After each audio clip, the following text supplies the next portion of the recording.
Are we ready to rock and roll? I think so. Welcome to Mirror Domains! And this is your place for entertainment headlines like Spaceballs 2.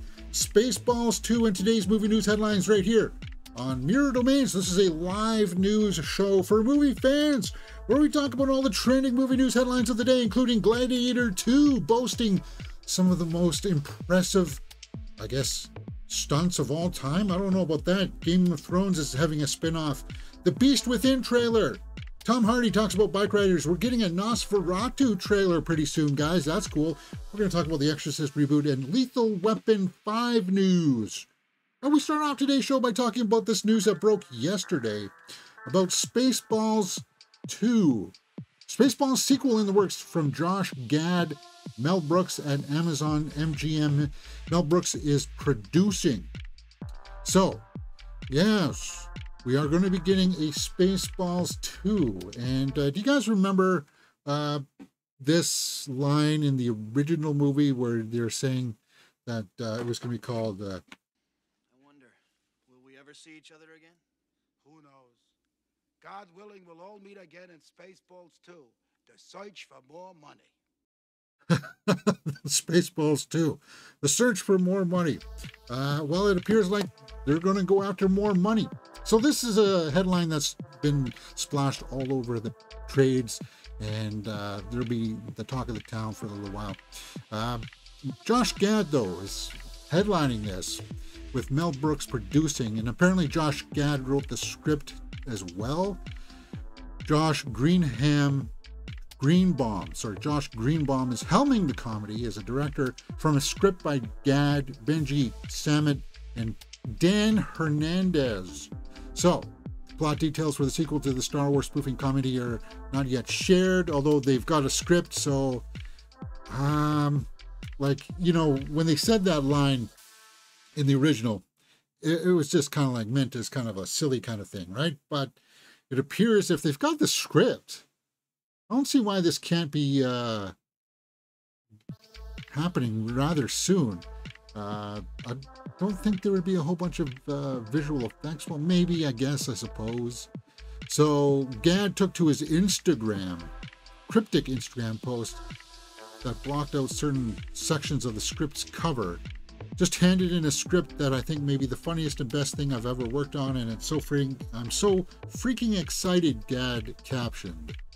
He added that working with Salmon and Hernandez has been heaven on earth and many other planets as well. Love you boys. So, the original Spaceballs movie was not well received by critics, 52%, but the audience loved it. And it's become this like a cult classic, as I said. Who doesn't like Dark Helmet, right? So, it's like, we can't really take Yogurt's words here for granted that we'll see them again. I don't know. Mel Brooks is up there. Like he's approaching 90 or something, isn't he? Or if he's, yeah, I don't know if he'll act in it. But where would they go from there, right? Spaceballs, I think a lot of people, it's a classic, right? And sorry. Yeah, I like it. And how could you do it without Rick Moranis, right? As Dark Helmet. Could it be a prequel? Would it talk about the sequels? I would stay away from the Disney stuff, though, man. I would stay away from it. I know, like, a lot of people like the prequels now. They're not as hated. Like, if Red Letter Media came out with his critiques of his criticisms of episode 1, 2, and 3 now, I think most people would be like, yeah, what you're saying is funny, but I don't agree with it, right? Because people like it. It's because it felt like Star Wars, not like The Acolyte like we watched last night. But we don't need to go down that rabbit hole. Anyway, Spaceballs, what kind of money did it make at the box office? 38 million worldwide.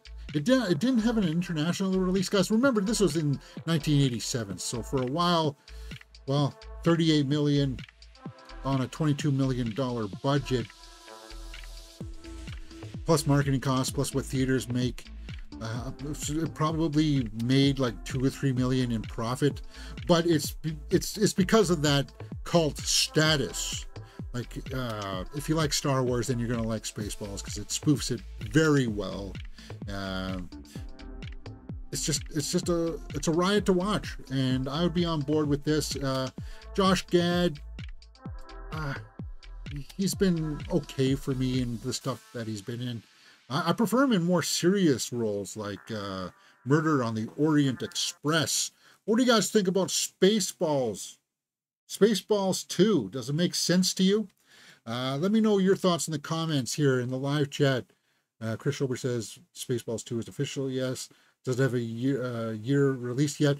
No, not yet. I would probably say if they got the script and Mel Brooks says go ahead with that, I would expect casting soon, and we would probably get announcements that Bill Pullman would be coming back, perhaps. And I don't know if Rick Moranis was supposed to come out of retirement for that Honey, I Shrunk the Kids movie that never seemed to have gotten made. The reboot of that. And then there was talks about him maybe showing up in Ghostbusters, but no, he didn't do that. So I don't know if he would come back. Like he may. I don't know. He's kind of like enjoyed his retirement, right? Yeah. May the Schwartz be with you, our glass Viking says. Yeah. Does the Spaceballs 2 have a title yet or space? No, it doesn't, Chris. It's very early. I can only see Spaceballs being significant. It's heavily parodies the prequels and sequels. Yeah. Well, yeah. I mean, it'll still spoof a little bit of the original stuff. Like maybe the sequels they could make fun of, like somehow Dark Helmet has returned. Like make fun of it like that. Like, and that's what like silliness like that, right? That's the way that I think it would work. But what do you guys think? Let me know in the comments below and we will talk about it. Lethal Weapon 5. Are we getting a Lethal Weapon 5? Well, Mel Gibson is happy with the script. So there's a script for this one. Mel Gibson, and he's set to direct after the original director died, right? Donner. Yeah, Richard Donner was going to direct it back in 2021. So it's been, oh my God, 3 years since that was supposed to be talking that this was going to happen. So it's been probably 4 or 5, probably even 6 or 7 years that they've been trying to get Lethal Weapon 5 off the ground. I'll tell you, Danny Glover's not getting any younger, guys. And I don't know if you would get Joe Pesci out of retirement, because he said that he only came out of retirement as a favor to Scorsese for The Irishman, because Pesci had kind of walked away from it. I think he was having the same problems that Jack Nicholson was having, that he was having trouble remembering the lines. Because I think I remember hearing something about The Irishman where he had to be constantly be reminded of the sides, lines from the sides. Anyway, hey, it happens when you get older. So, in Inspire Me podcast, he said that, that looks like there's a script here. Gibson said, thanks to MovieWeb's transcription of this podcast, he said, I'm going to direct the 5th film in the Lethal Weapon series. You know, Richard Donner, who did the 4, sadly passed away. He has a good friend, and he kind of tasked me with carrying the flag home on that one. It'll be an honor for me to do that. This sounds like an old quote. He, Richard Donner, had gotten a fair way into the screenplay, so we used what was there and kept poking at it, working at it little. I'm pretty happy with it. I'm good. I had lots of fun doing it. The thing is that, yeah, he also says it's going to deal with some hard issues. That's what I heard. Hard issues. Of what? Remember, Danny Glover's character was supposed to retire in the first one, right? He said he was too old for it. And he was only like 43 in that movie. You guys, it's like, he was younger than I am in that movie. And he had like the gray hair, saying, oh, I'm too old for this stuff. God. Yeah. I don't think that flies that much anymore. Anyway. And where do you go with it? I'll tell you this. If you can somehow make it for a small budget, like 50 to 70 million, you could maybe make it work. But this Lethal Weapon is not going to be one that's going to bring home 500 million at the box office. Cannot wait. Gibson is the only person I'd feel comfortable with at the helm. And Gibson is a totally competent director. Say what you will about his, you know, public blowouts or whatever that he had. He's still a good director. Braveheart. I still think Apocalypto is his best work. I know Passion of the Christ is well received by lots, but for me it was kind of like meh. As long as they get the OG cast back, I'm down. Got to get Glover and Russo back. Oh yeah, Rene Russo, I forgot. Pesci and Rock would be awesome as well. Well, you heard me talk about Pesci. Russo would be okay. Rene Russo, haven't seen her in a while.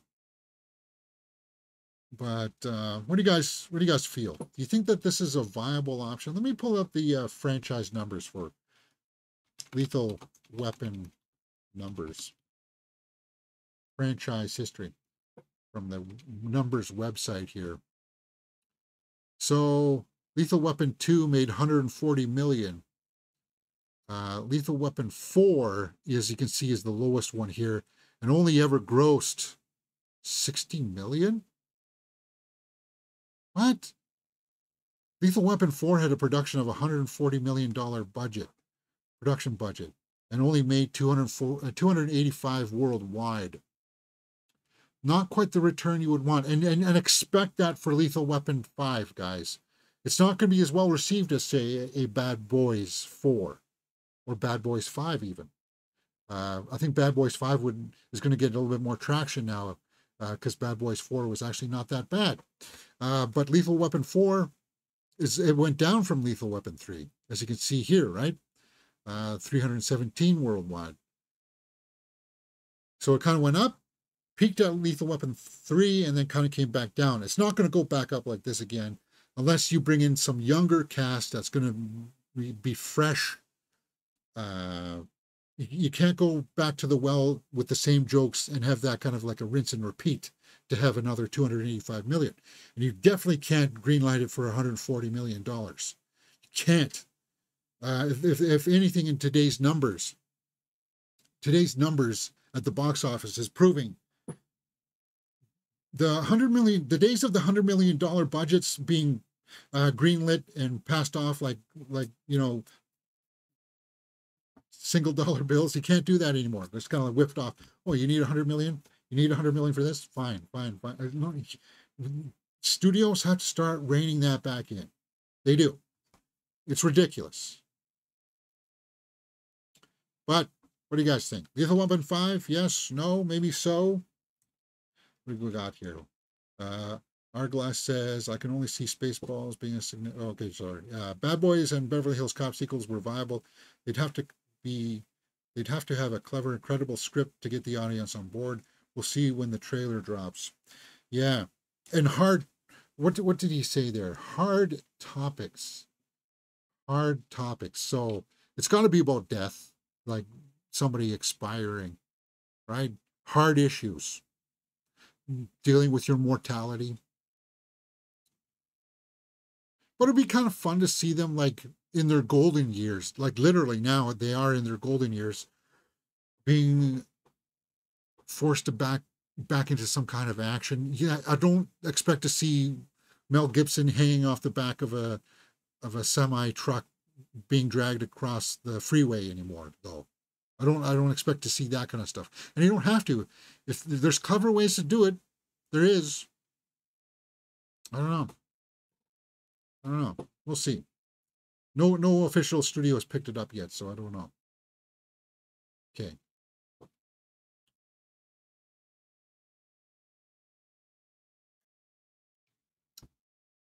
The Exorcist Reboot, Mike Flanagan's reimagined Exorcist film, is set to release March 2026.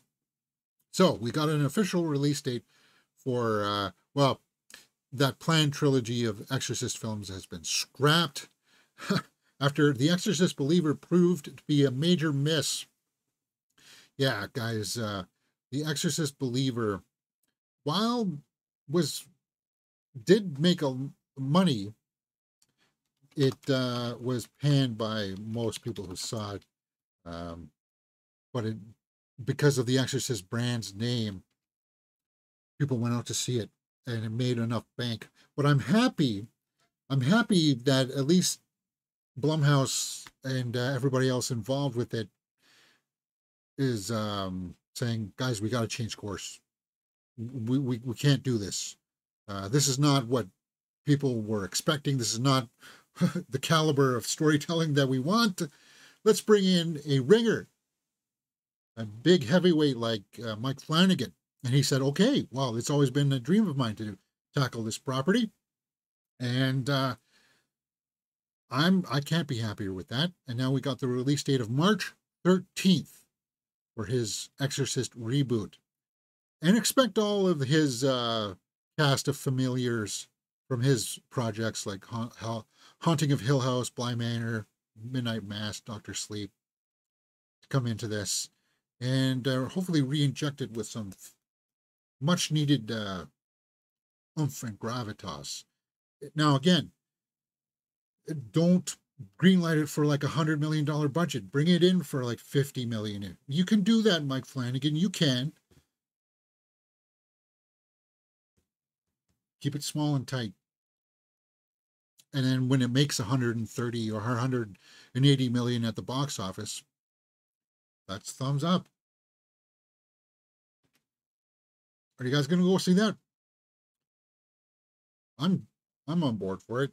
I'm also on board for Nosferatu, Robert Eggers' new film. And apparently we're going to be getting a new trailer this week, so expect a trailer reaction from me.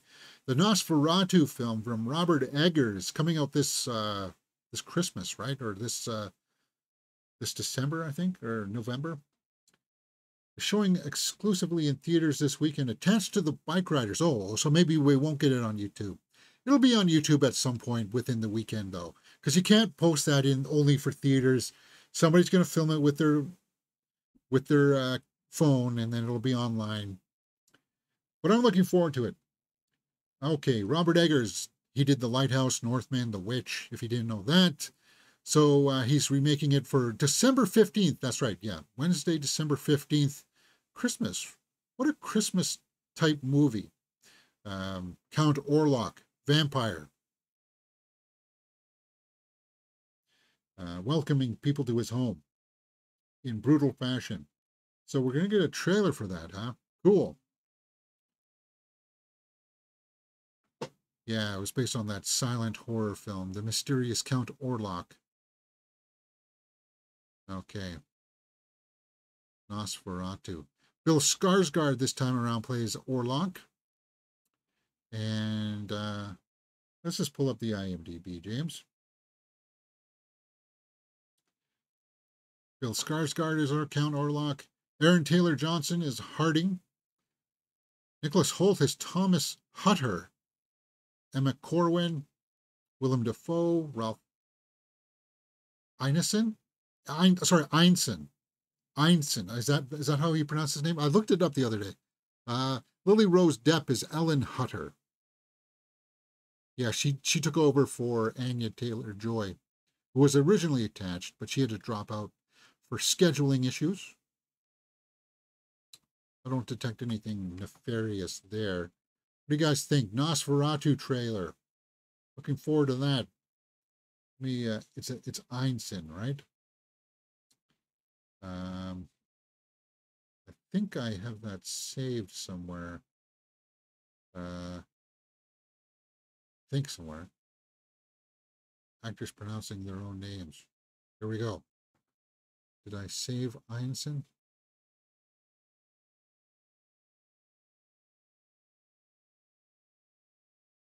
No, I guess I didn't.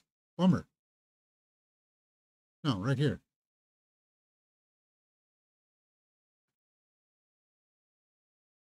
Yeah. Just for confirmation here, guys, this is from a trip to the movies with Alex Zion. Ralph Ineson, it's great to have you. Yeah, Ralph Ineson. Because he didn't correct him or anything, and that's... I need, like, him pronouncing his own name. You know how long I look for videos around for actors pronouncing their own names? It's hard. Anyway, I've begun trying to compile a playlist where actors pronounce their own names. I got Mikey Madsen, Joe Manganiello, Anya Taylor-Joy, Ralph Ineson, Numi Rapace, Barry Keoghan, where he says he pronounces the G. Timothy Oliphant, Timothée Chalamet, and Charlize, how she pronounces her name. She pronounces her name. It's not Theron, guys. Anyway, Saoirse Ronan, Gal Gadot. Yeah, cool little playlist. Where are we at? I'm getting sidetracked here. I'm getting off topic. A trailer within The Beast Within. You mean this trailer right here in this topic? As an homage to the original, they should do the Nosferatu trailer with no sound other than a creepy Wurlitzer organ. Yeah, that would be cool. That would be cool. Does Gladiator 2 have a release date yet, James? Yeah. Yes, it does. Or is that where we're at? No, we're at Tom Hardy's Bikeriders movie. That's coming out this weekend. And I don't know if I'm seeing it on Thursday or Friday. Either way, I'm going to be seeing it. So Tom Hardy explains how he came up with his Bugs Bunny voice in the Bikeriders. Yeah, if you watch the trailer for it, he talks right up here, very nasally, very much like Bugs Bunny. And I know that a lot of people were kind of like,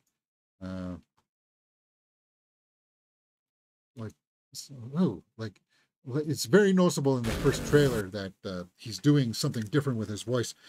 Tom Hardy's been known to do a lot of different stuff with his voice, right? Let's see.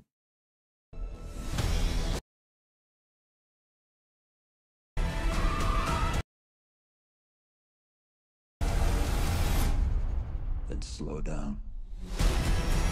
Yeah, I'm looking forward to this movie. You don't belong nowhere else, so they belong together. But you're the man in charge. I'm Johnny. I'm Johnny. That's not a good. Boyfriends are getting into trouble. Yeah, I'm looking forward to this movie though. Let me see if I can find a sound bite of him.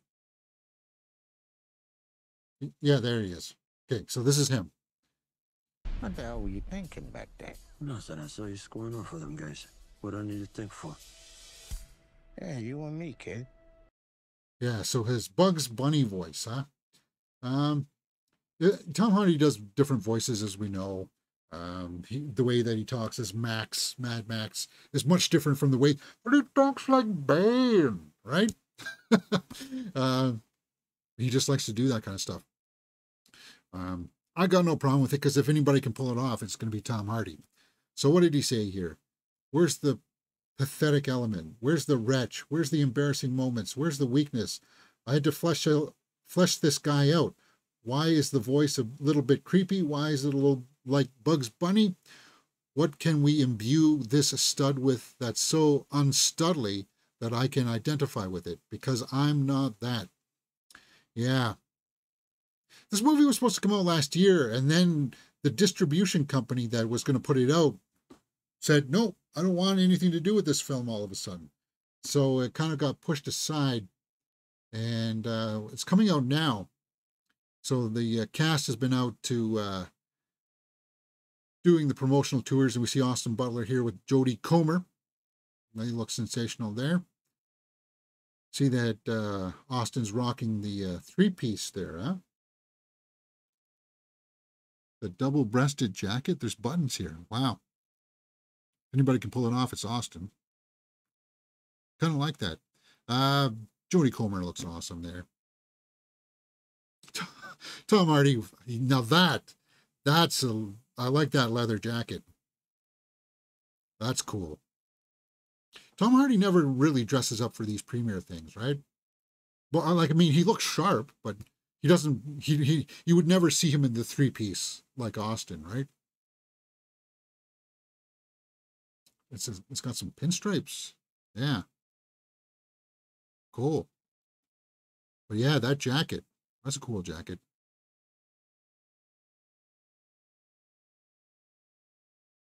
Yeah. Bikeriders coming out this weekend, guys. I'm going to be checking that out. Are you? Do we have some early buzz about this film, Bikeriders? Because it was supposed to come out last year, right? Okay, so we do have some early buzz. Let's take a look at it on the tomato meter. 85%, 65 reviews. I just want to see it because of the sound design and the cast. I like the cast. Mike Feist is in this. I haven't seen him since the Challengers movie. And I'm looking forward to Jodie Comer, seeing what she does in this. All right. Bikeriders, James. Is it going to be on Netflix? No, I don't think so. Maybe. Probably. Glass Viking says, not for a while at least, Chris. Austin Butler is building quite the resume. I wonder if he'll go to the DCEU, James Gunn, or Marvel. I don't know. That's a good question. I think he might take the Timothée Chalamet route and not appear in Avenger or in an MCU or any kind of comic book movie. I could see that happening because he's of that caliber. Like he's like a Leonardo DiCaprio, where it's like he got that advice of that kind of schooling, where it's like, no, focus on projects that you want to build your acting career around first, and then maybe like later on when he's in his 40s and 50s, he'd try something. I don't know. Let's see. But talking about Tom Hardy and Max Furiosa.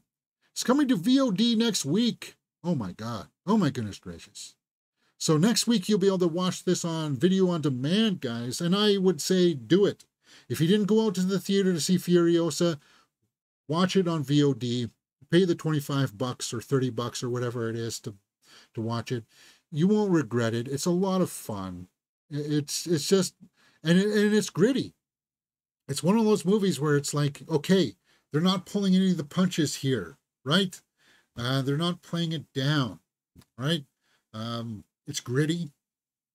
Chris Hemsworth is awesome. But next week, so the end of June here, you'll be able to rent that out and watch it. I won't do a full reaction to it because I don't bother with the VOD stuff because I already paid my $13, $14 to see it in the theater, sometimes up to $16 or $18, depending if it's the AVX IMAX.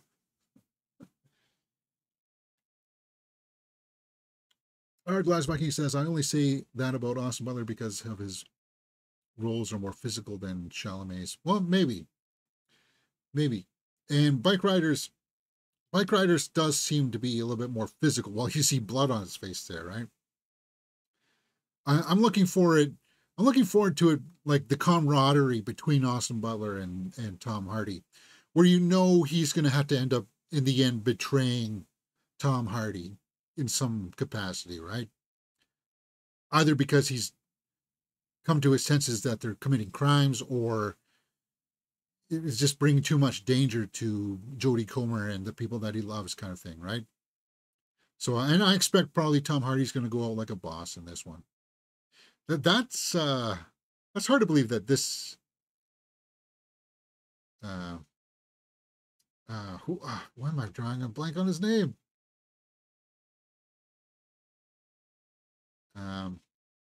It's Norman Reedus. Yeah, that's Norman Reedus. Oh, can Norman grow out his beard like that? It's really weird. Bikeriders. Where are we at? Gladiator 2. Let's talk about that. Gladiator 2 will have the biggest action sequences ever put on film, boasts one Paramount executive, Mark Vian, has made the bold claim that Ridley Scott's Gladiator 2 will have some of the biggest action sequences ever put on film. Well, you know, you think about some of the older stuff like, the original not, well, actually the original Gladiator, but the Ben-Hur and stuff, where they actually had to, there was no CGI crowds back then or anything like that, right? Lawrence of Arabia, those big sweeping shots of like them out along the trains and yeah, like those were actual real people and real extras that they had to all bring in, right? So I don't know. It's quite the boast, isn't it? I am looking forward to Gladiator 2, because Gladiator 2 will use CG crowds. During the presentation, Paramount President of International Theatrical Distribution, that's quite the title. Hi, I work for Paramount. I'm President of International Theatrical Distribution. Sorry, you're what? Mark Ryan made the claim about his film's action sequences. Okay, so it's well worth the wait. Okay, so he's just trying to bolster people's excitement. I should stop taking shots at him for that, but what do you guys think about this boast? Please, you'll have the biggest CGI scenes ever put on film. Yawn. He just did this with Napoleon, and the most people didn't care. Oh, yeah, Napoleon. It had some good stuff. I'm gonna put up two Ben-Hur.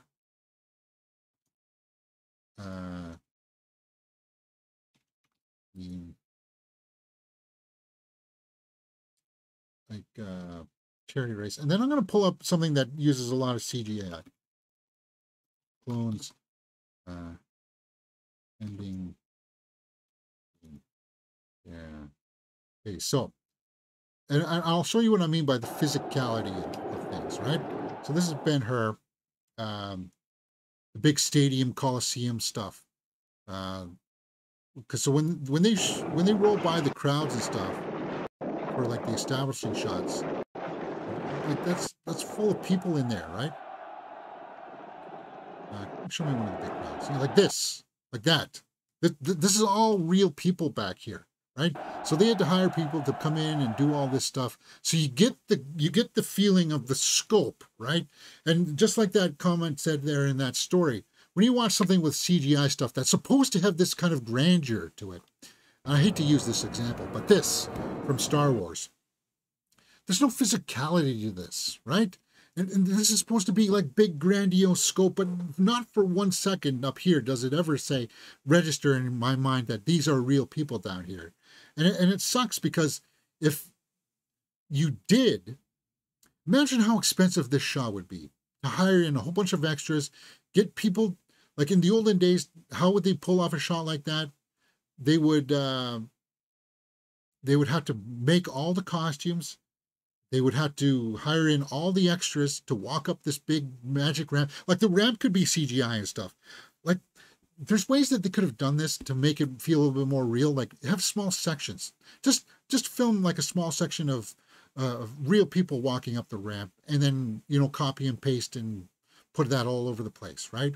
Do it like there's ways you could have done it to make it feel real, but I don't feel that, right? You don't feel like it's really there, like say for Ben-Hur, where it's like when you see the crowds in the background of like, oh, okay, no, that's big. That's got some serious scope and weight for it, right? Tamoira Moirison has just left the chat. Yeah, well, those are supposed to be his clones, right? I hate to use this example because I was just thinking about this the other day. Like, think about this. Okay, obviously they couldn't build the practical ship, but it would be like a ramp that, like in the olden days, it would have been like an old ramp, and then they would have put a matte painting around, and they would have had to have hired all of these extra people to put on these costumes and walk up the ramp for this shot. This shot would have cost lots to put in, right? But because it's all CGI now, and we're trained to look out for those CGI stuff, let's take a look at Napoleon war scene, where it's CG stuff, right? And I hate to say it, for even like big epic movies that do succeed with it, like Lord of the Rings, that's CGI stuff too, right? Okay, so at least this is CGI characters in the background. But again, it's like you're thinking, are these real people here? Probably not. It's like back here and stuff. They didn't hire in all these extras to run in over there. It's just the computer filling it in. It just doesn't have the weight, right? And that's, I don't know. Maybe I'm just blowing this all out of proportion. Biggest action sequences ever. Like the best action sequences these days are small, tight, confined, well choreographed stuff like John Wick. Or like Extraction 2. Like those long tracking 20-minute shots that they put up. Those are the big action stuff. Like the big grandiose stuff when they can just put in stuff in the background, fill in the crowds in the background. It's lost on us these days. Lawrence of Arabia.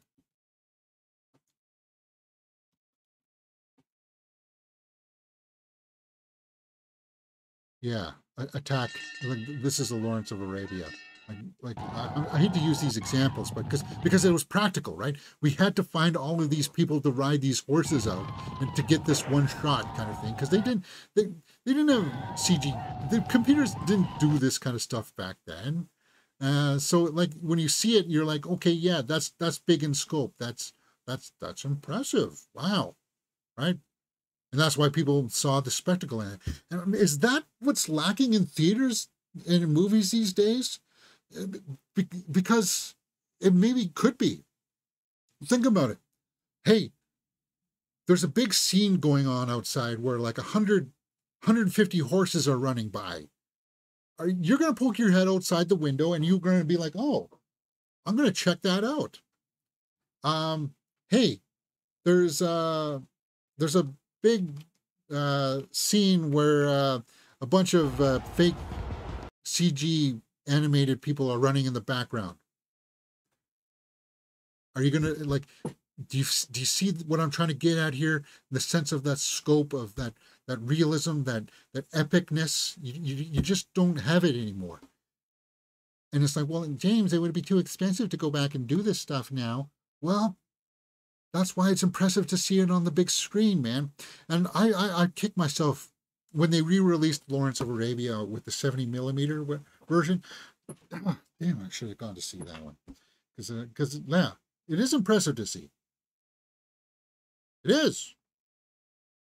Because you know it's real. You know it's real. You know that this is fake. Gladiator 2, those big epic things, probably going to be fake. Why am I ragging on this? I don't know. 39 minutes. Where are we at?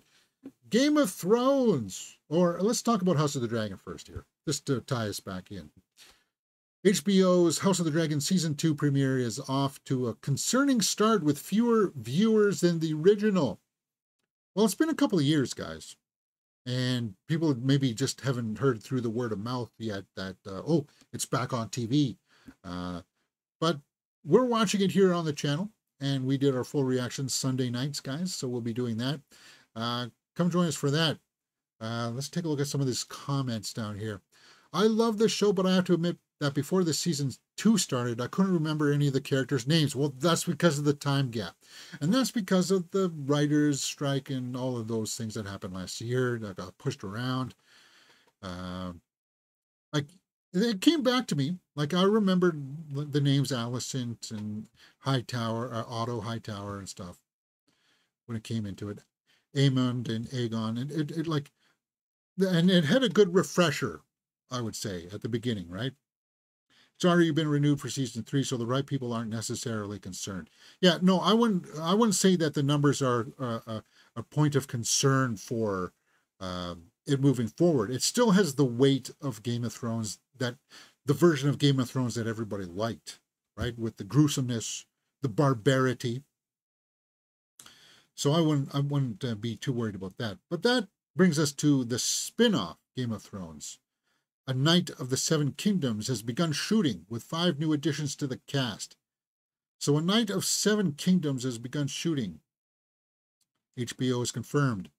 Now, guys, we've done House of the Dragon. I don't know if, like all these other spin-offs, like there was going to be like the Iron Fleet that got canceled recently. Yeah, I wasn't going to watch that one. And I don't know if I'm going to watch, like there was going to be one with Jon Snow that got canceled. or I don't know if that one's still happening. I think I would watch that one, but I think I'm with everybody else. I would prefer to see what Arya is doing over what Jon Snow's doing. He's having a family up north now. He's going to find a family up north, right? Let him be. Do we need a prequel series about the Watch? No. So what is this? The Night of Seven Kingdoms. The log line for it. A century before the events of Game of Thrones. Well, isn't House of the Dragon a century before Game of Thrones? Two unlikely heroes wandered Westeros. A young, naive, courageous knight, Sir Duncan the Tall, and his diminutive squire, Eggset. In an age where the Targaryen line still holds the Iron Throne, and memory of the last dragon has not yet passed from living memory, great destinies, powerful foes, and dangerous exploits all await the improbable and incomparable friends. Peter Claffey from Vikings Valhalla and Dexter Saul Ansel. Hunger Games Ballad of Songbird Snakes are set to star in the series Dunk and Egg. Oh yeah, that's what it's going to be called, right? Dunk and Egg. But now it's called A Night of the Seven Kingdoms. I don't know. I'll see what the teasers look like. The thing is that I have to sign up for Crave when I watch these things, and it's kind of like Crave doesn't have a whole lot of on its platform. There's not a lot of content, and you pay it says expensive as Netflix. It doesn't has like a quarter of the library.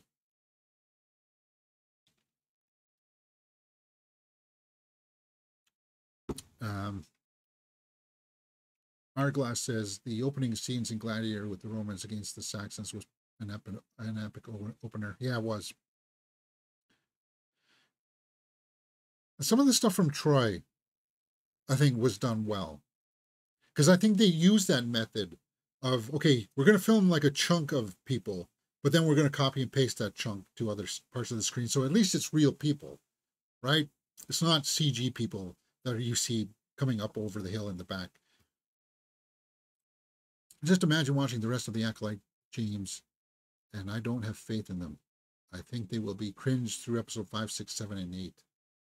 Yeah, Chris. I couldn't even understand the plot Star Wars Acolyte season. I still don't. Huh. For last night, I couldn't remember if they actually revealed the Dark Sith character last night. No, they didn't.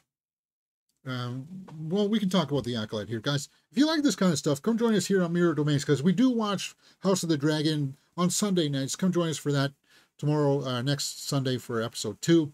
And we just watched the Acolyte episode 4 last night. Trailer reactions for Smile, Alien Romulus, full movie reactions for Godzilla -1, Under Paris, the shark movie, Atlas, movie reviews for watchers, and series watch-alongs for Fallout. And of course, then we do movie news throughout the week where we talk about all the trending movie news headlines of the day to get sidetracked here on the Acolyte. Kind of like the Fallout. Did you know, guys, realize that was supposed to be Ki-Adi-Mundi in the Acolyte? Remember that scene in the lower council area? What is Ki-Adi-Mundi doing? Yeah. That was supposed to be him. He was the guy in, remember, he's part of the High Council, right? This guy here is supposed to be Ki-Adi-Mundi. So he's not yet part of the High Council. Right over my head. He's the guy who originally says, the Sith have been extinct for a millennia. Nobody knows about the Sith. But then we got a Sith running around in the Acolyte with a red saber who can float.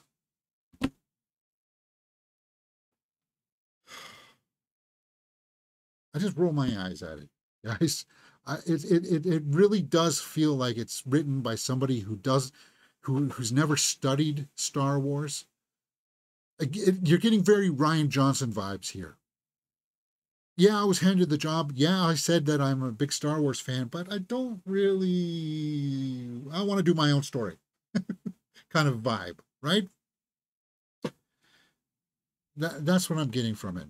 The only way that they can explain it is if they kill everybody. They have to kill everybody from the Acolyte that we're watching. to preserve the secret of the Sith still being around. That's the only way that it can work. And as I said yesterday, I don't know who the main character is. For right now, it seems like Saul is the main character. Or is it like, I think they want it to be Osha and to be the main character. And then at times it's supposed to be May, but it's kind of like they're holding too much back and they're not giving us enough information. Because right now, why is the Sith character trying to kill the 4 Jedi? Why did they care about that? So that's why that acolyte Sith character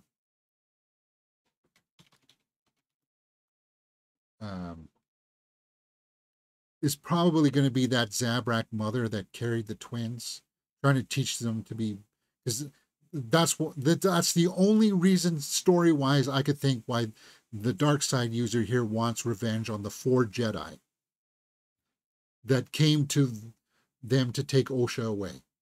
That's the only plot point that makes sense, that brings that full around for us. So all of these characters have to die to preserve that secret that was given to us in the prequels.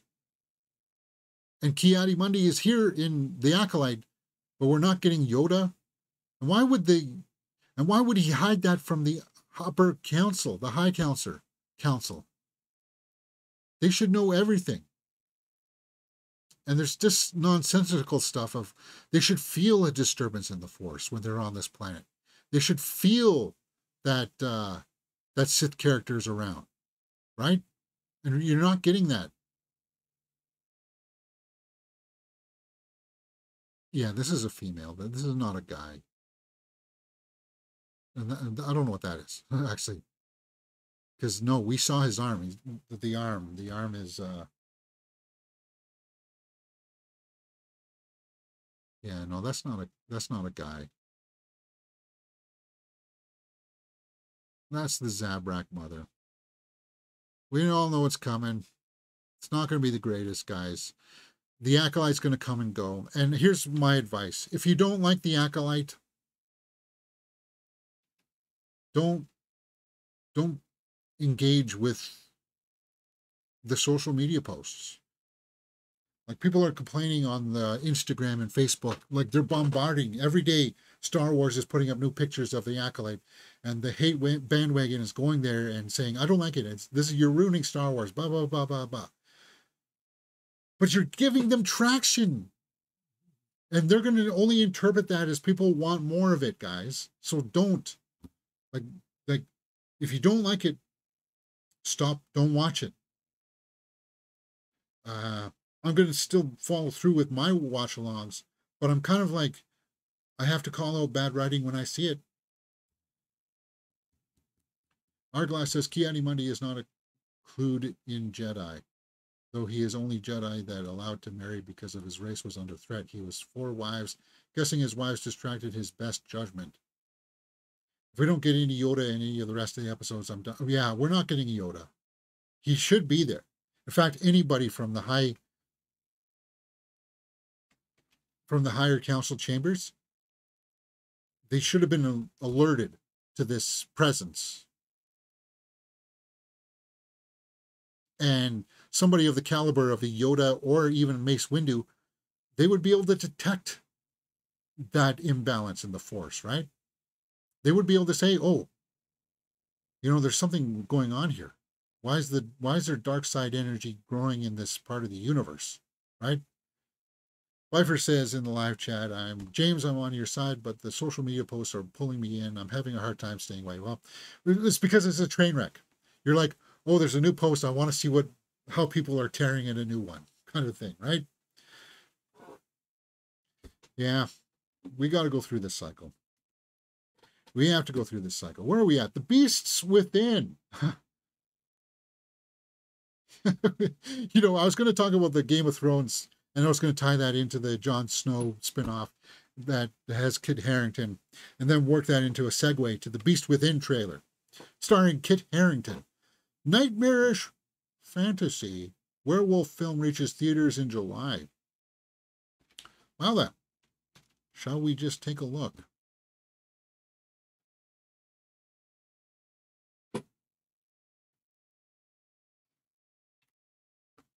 Shall we take a look?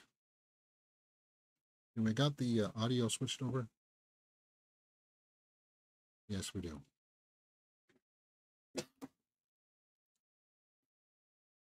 Cool. Kit Harington stars in the movie The Beast Within. Werewolf movie. New trailer. Let's check it out. These woods, they're my woods.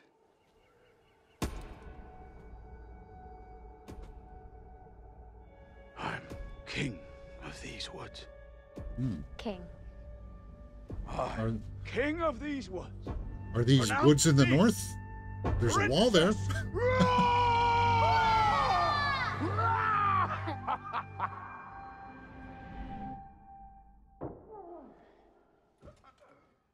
Dad?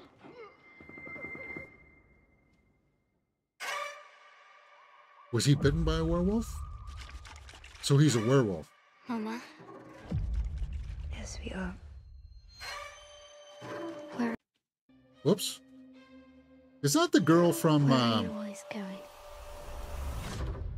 Malignant? I heard you last night. Is the girl from Malignant playing his You need wife? to take Willow away. Are we safe? I would never let anything. I think it is, isn't it? We'll have to take a look at the IMDb. He is your father. Keep him caged up. I didn't want this. This curse. It gets harder to control the rage. This Okay. can't go on. He's gonna tear that child to pieces. Looks pretty brutal, huh?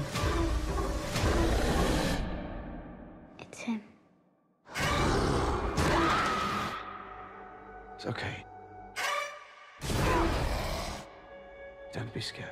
Show us it. I am a monster. Get inside! He loves us.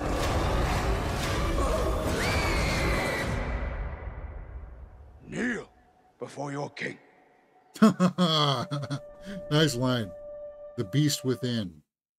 Interesting. Looks very interesting, somebody says. Yes. Please let it be a good werewolf movie. Hasn't been a good werewolf since Teen Wolf 2. No, I wouldn't say that. What was that werewolf movie that we watched where it was kind of like a... it was kind of like, is it a real werewolf or is it not movie? The Cursed. Is that what it was? Yeah. Where they thought it was just like a mental sickness and the kids had it first. That was a good werewolf movie. But yeah, I agree. It's been a while. Like Dog Soldiers was awesome, right? It gives me some of the vampires vibes, the Beast Within movie here, James Chris Schober says. Yeah. So let me pull up the IMDb for this because I don't think that was... Like, it looked like maybe it could be the girl from...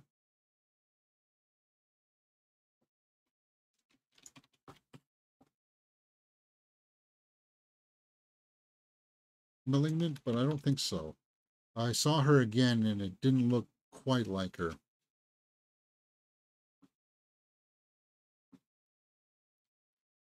Oh, great. Thanks, guys. They got nothing up there.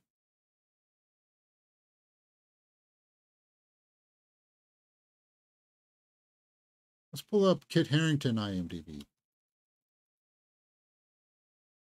Maybe we can find it through that. We got to find the back door to it.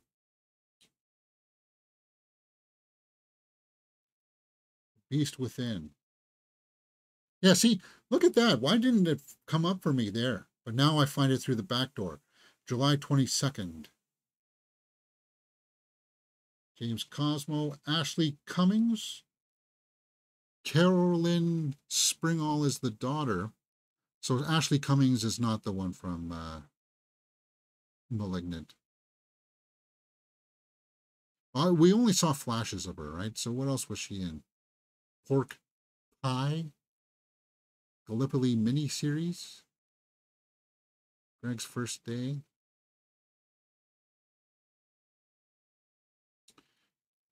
Well, it's interesting. Kid Harington, he's a competent actor. I don't want to see him stretch himself. And it looks like maybe this will give him a little bit of an opportunity to try a little bit more of a sinister angle to it, right? Dog Soldiers was good, and so was Werewolves Within. Werewolves Within, what is that one again?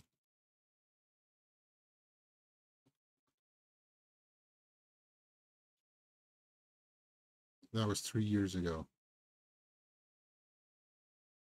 Oh, Werewolf with, oh, that was the one with, oh, you like that one? I thought that one was tough for me to get through, man. And I like, what's her name here? Milana Weintraub. I like her as an actress, but it felt a little too high schooly for me. What was that one? The Cursed. Remember that one? I think it was The Cursed. Yeah, this one. Where it was like kids in the neighborhood, right? Maybe it was like it was a period piece. Who is that guy? Boyd Holbrook, right? And it was kind of like, it was like a shark moving through the grass kind of thing. Yeah. That one was pretty good. We watched that one together, didn't we? One of the best. Or maybe it wasn't werewolves. It had to do with some kind of werewolfism, right? You see him kind of like transforming there. But there was like, yeah, there was a weird scarecrow part to it as well. Yeah, I like this one. This one was pretty good too. A little underrated. The Cursed. One of the best horror films of the year, said 2 years ago. Yeah, that one I put up there. And whatever's happening with that Ryan Gosling werewolf movie. Well, yeah, that got recast, right? Gosling dropped out. What's happened with that? Anyway, what do you guys think about all that stuff? Not bad, huh? It gives me some Vampire Diaries. Okay, so going back to the Acolyte stuff, Artglass says, I have a strong feeling I know the Sith Force, who the Force user is. Quite a few online are following the same theory. Don't know if they're using May through or why they're targeted on the Jedi. I'm hooked to the end. Werewolves Within was 86%, 80, so I gave it a solid 80%. I thought Werewolves Within, for me, it was an interesting premise, but it felt like it was just like a bunch of friends making a movie about werewolf or whatever, right? And it was kind of like, well, okay, how do we make this scene funny? And it felt like there was a lot of ad-libbing.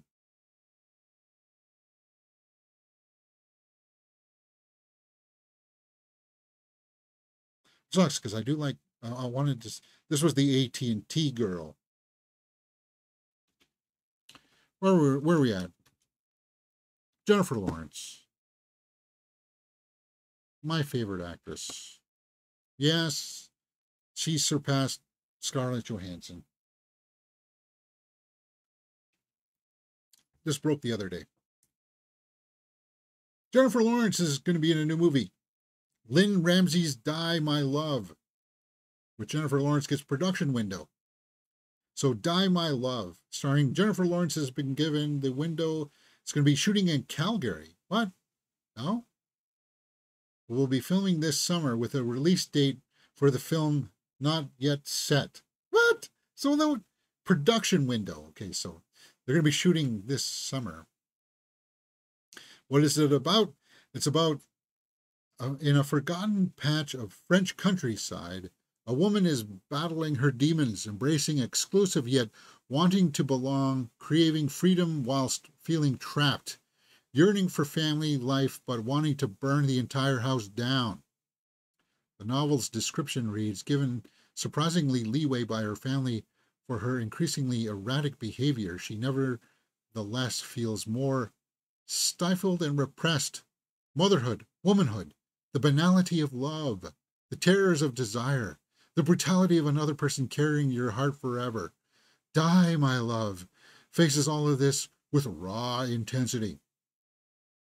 It's not a question of if a breaking point will be reached, but rather when, and what violent form will it take? Okay. I don't know.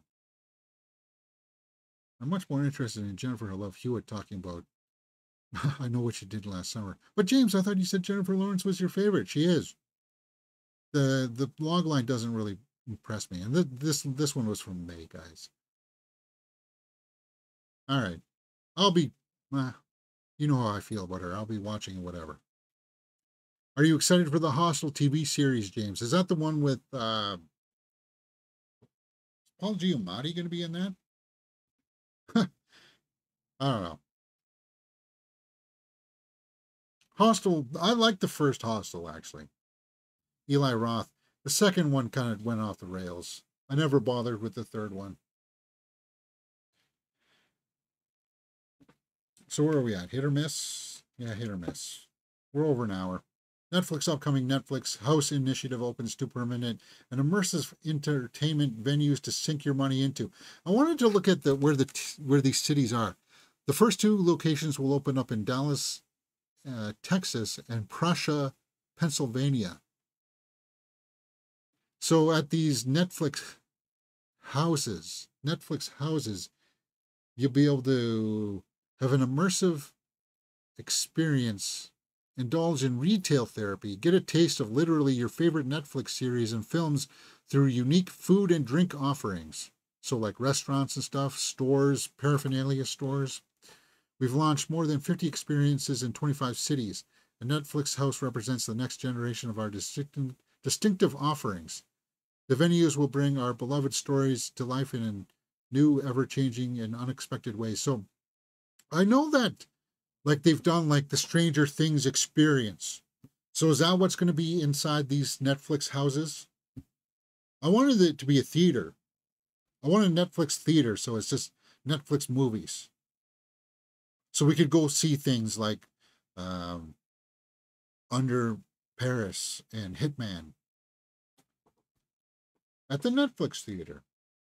Extraction 3. I would want to see that on a Netflix theater. Imagine waltzing in with your partner to an orchestral cover of a Taylor Swift song on a replica of Bridgerton's set. Oh, so they're going to do Bridgerton as well, huh? I never watched Bridgerton. Where will will there be a section where I can see the end of all the shows they've canceled? Yeah, Netflix is known for that. Sounds stupid as hell. Why is everyone's Netflix subscription increased to stupid prices so that the company could stroke its ego with half-assed theme parks? Yeah, it is kind of weird. Prussia, Pennsylvania. Next. Crystal Lake budget issues.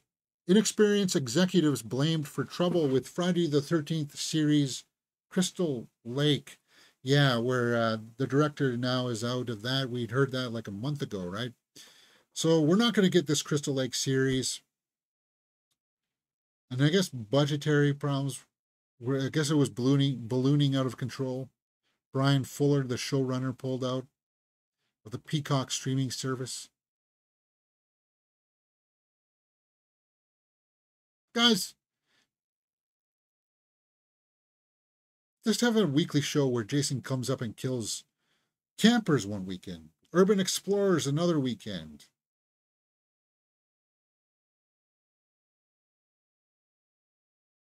Take a page out of In a Violent Nature and show it all from Jason's point of view. That doesn't mean show like 2-minute sequences of him walking through the forest. I don't mean that. But I mean kind of like he sees people that he wants to kill, he kills them in 40 minutes.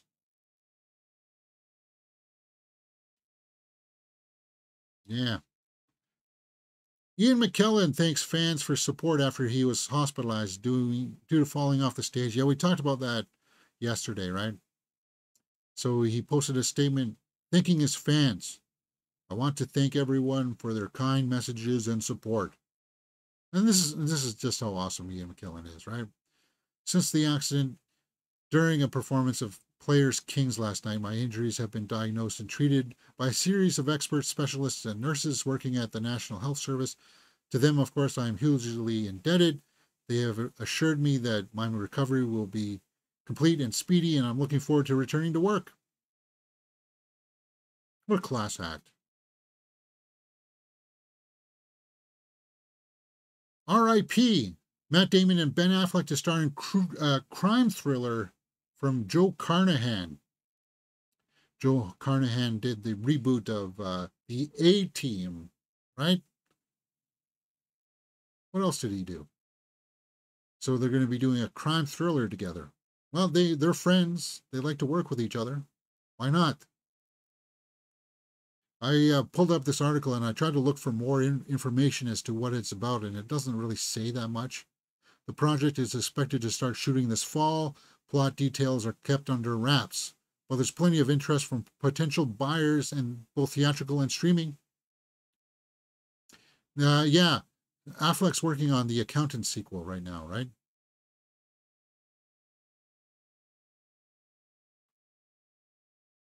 Meh. There's not really that much there. Is that it? Is that all I got? That's all I got. All right, good, because we're over an hour now. Let's pull up the Twitterverse.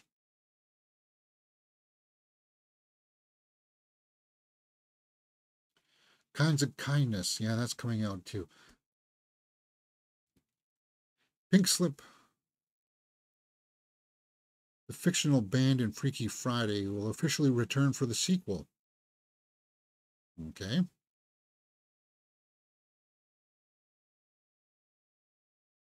What's this? Oh, okay. Just some TV stuff here. Thelma, or Telma, starring June Squibb, is certified fresh on Rotten Tomatoes. This is more of an art house film where she gets swindled out of like a bunch of money from a phone telemarketer scam or something, right? And then she goes on to try to get her revenge. And it's more of like a comedy kind of thing. June Squibb, thumbs up. You'd recognize her if you saw her, guys. There's no stopping her. It looked kind of charming. New footage from Gladiator 2 screened at Cine Europe. Yeah, we talked about that Gladiator 2. Godzilla X Kong returns to IMAX theaters June 27th. Really? The Beast is now on VOD. Happy birthday to Hugh Dancy. Miss Juneteenth is now streaming on Netflix. A featurette for Kinds of Kindness. 32 years ago, Batman Returns was released in theaters. 32 years ago, huh? Yeah, we watched this one together. What a great Catwoman. Hell here.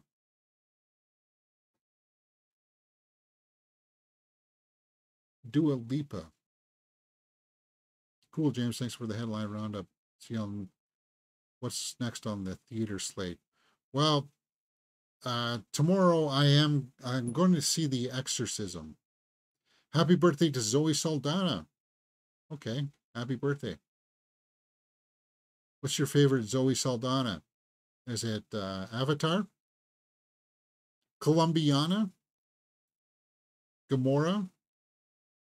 Or this is her new one where she's in with Selena Gomez. What is my favorite Zoe Saldana?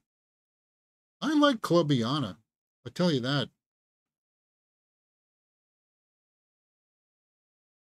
Star Trek, maybe? You like her as Uhura? Michelle Pfeiffer. Batman Returns. Happy birthday to Yoon Yu Jung. Sorry about that if I'm butchering.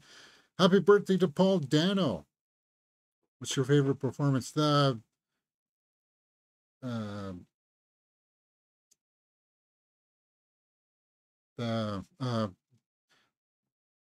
why am I forgetting his name? The Sunday, all right?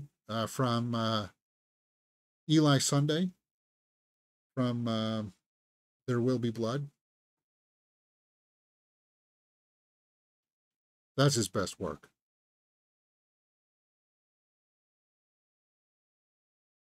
Nine years ago, Inside Out 2 was out. Okay. Yeah, it doesn't seem there's too much here. March 13th, Exorcist. Yeah, we talked about that. Andrew Scott is going to be in Knives Out 3 and Blue Moon. New look at Longlegs, July 12th. That's one of my most anticipated horrors. Okay, so that's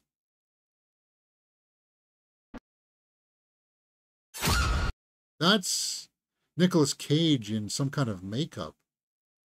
Yeah, I'm telling you, it's going to be a weird film, man. What the heck's going on there? Ooh. Yeah, he puts on costumes or something to claim his victims. It's going to be very disturbing from what I hear. A Real Pain, Bikeriders, and Kinds of Kindness this Friday.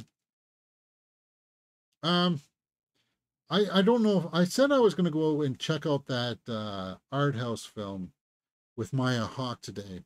But it's so bloody hot outside. It's like plus 44 with humidity. Like it's like plus 32 or something with humidity, making it feel like 44. Yeah, I was going to watch Wildcat at 4:15.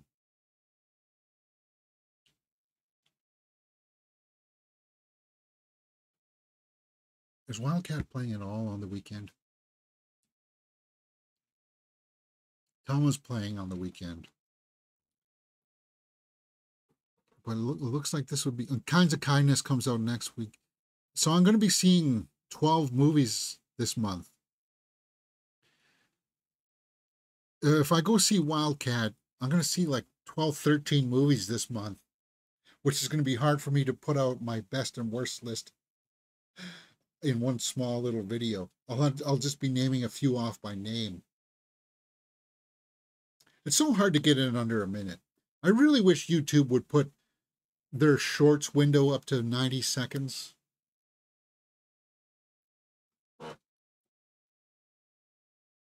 Because I kind of like, I want to watch Talma as well, because it looked funny.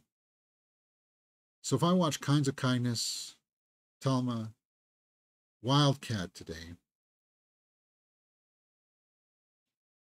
Looks like Wildcat was only playing for a week, huh?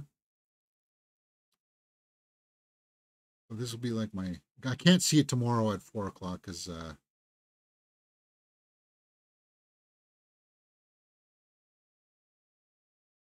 I do want to see this, though.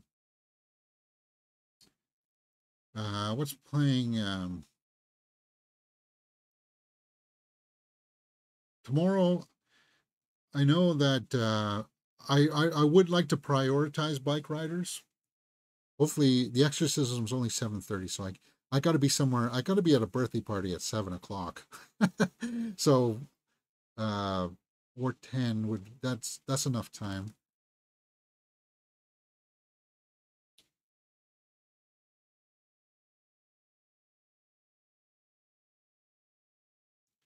Change the date, James.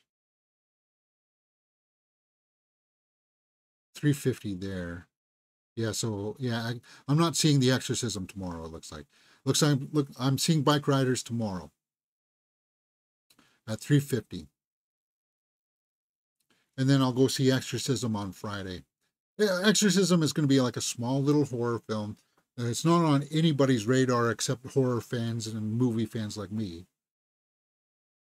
That's that Russell Crowe Exorcist, where he plays an exorcist on a movie film set that gets possessed by a real demon. It's interesting for me, at least. You'll probably have to do separate movie genre best lists for the end of the year roundup, James. 12 movies in June is good going, man. Yeah. They racked up really quick there. Remember that weekend I did like 5 movies in 4 days. That racked it up.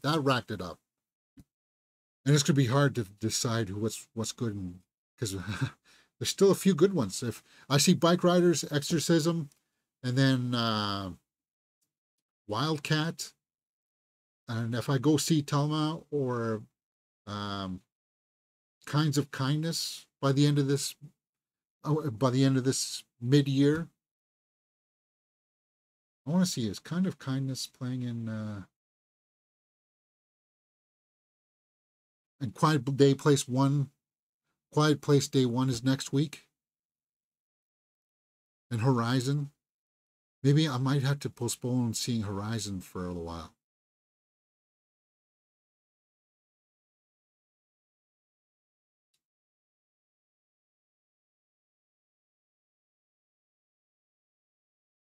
Yeah.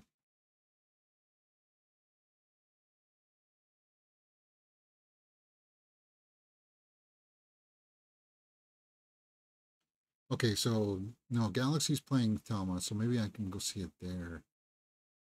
Horizon. There's just too many coming out right now, which is normally a good thing. Thelma. I'm looking to see if any of the big theaters are playing Kinds of Kindness. I don't mind if I have to go to the art house theater to see Kinds of Kindness, because it is going to be a very art house film. Pearl is playing at that Galaxy. Huh. Interesting. All right, guys, that's it for me today. There's not that much more to do. It's hot out there. I think that there's air conditioning. If I go see Wildcat today and there's no air conditioning in there, that although we're going through a hot streak right now. That's supposed to end by Friday, I think. You probably have to do separate movie genres, yeah. All right, guys, that's it for me.